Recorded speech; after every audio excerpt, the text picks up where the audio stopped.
Here's a moment many Japanese learners know all too well. You've studied, you know how this works. You can build a polite sentence on paper. If I showed you a written question in Japanese, you could probably work it out. And then an opportunity comes. You meet a real Japanese person. You want to say something. You heard pounds. And your mind goes completely blank. The words you know so well are suddenly unreachable. You stand there, smile, and say nothing. Afterwards comes the worst part. What you decide about yourself. I'm bad at languages. I'm not young enough to learn Japanese. Everyone else can do this but me. Today I want to show you why that conclusion is wrong. Freezing doesn't mean you failed at what you studied. It means there's a second skill, separate from grammar and vocabulary, that nobody ever told you to practice. Once you say it, the freeze finally makes sense, and it stops being your fault.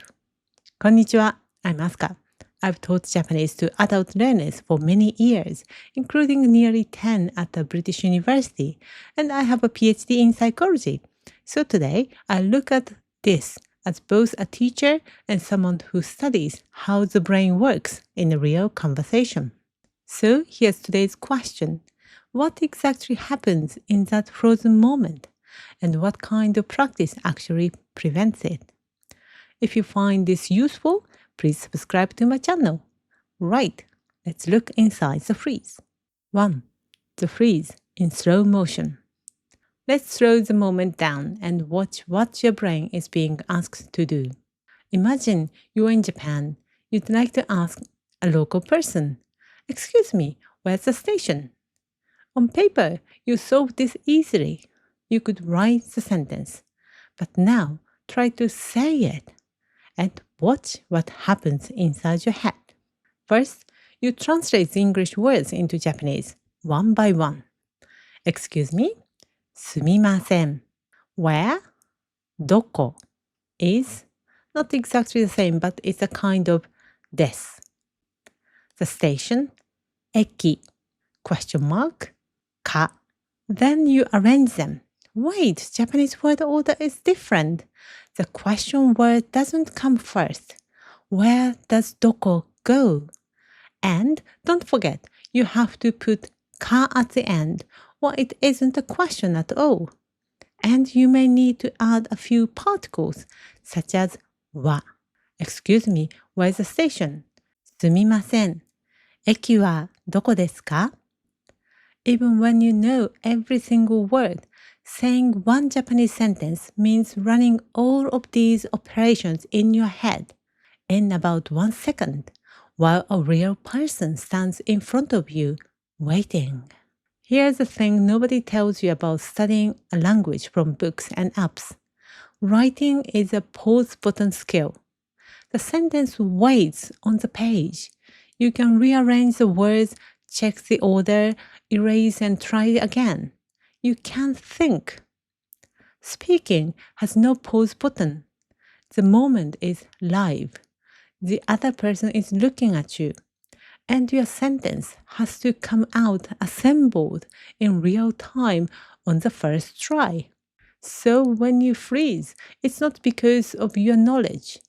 It's that you trained with the pause button on, and real life took it away. It's like you trained for one sport, and then were asked to play a completely different one. And I want to say this clearly, this is not your fault. Almost everything sold to language learners, the apps, the textbooks, the grammar drills, train the pause button skills. Reading, recognizing, reading again. Choosing from 4 options. Nobody sat you down and said, by the way, conversation is a completely different skill and it needs your own practice. 2. Knowledge is not skill. There's an old distinction in psychology between 2 kinds of knowing. Knowing about something and knowing how to do it. You can read every book ever written about riding a bicycle. the physics of balance, the technique of pedaling. You can pass a written exam on cycling, and the first time you actually sit on the bicycle, you still lose your balance and fall. Not because the books were wrong, but because you haven't practiced on the bicycle yet. The balance is stored in your body, and it only gets there through doing. Speaking Japanese works the same way. Grammar knowledge is knowing about.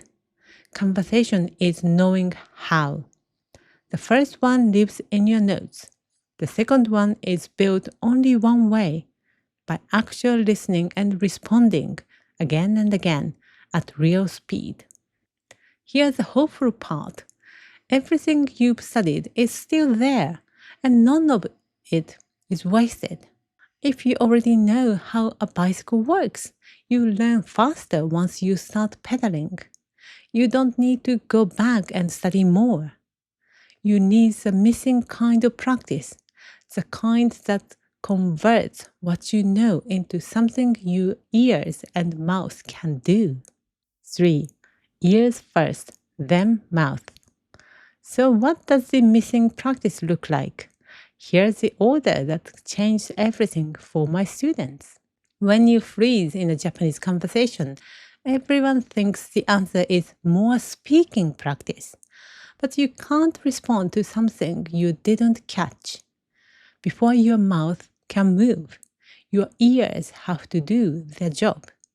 Take that first stream of Japanese sound and break it into words you recognize. That's a trainable skill. And for adults, it's almost always a real bottleneck. The freeze usually starts not in your mouth, but half a second earlier in your ears.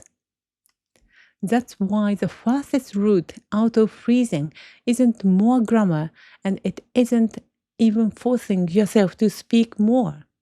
It's listening, real Japanese, at your level, again and again, until the sounds start to separate into words by themselves.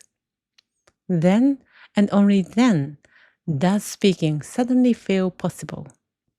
This is why in my Japanese curriculum, I put listening at the very center. You listen first, then you can speak. So let's replace the painful question with a useful one. Not, why can't I speak after everything I've studied? That question has no good answer because it blames the wrong thing. But which skill have I actually been practicing, and which one is still waiting for me? If you've been reading, recognizing, and drilling, you've built the knowledge. What's waiting is a conversation. Ears first, then real responding. If you'd like to see how that fits into a complete way of learning, one designed for busy adults, I've laid it all out in a free online seminar. That link is just below in the description. And here's something you can do today. No matter how you study, take any short Japanese audio at your level and repeat it. Not new material, the same one. You'll feel words separating out of the stream that were invisible the first time. That's the freeze starting to melt.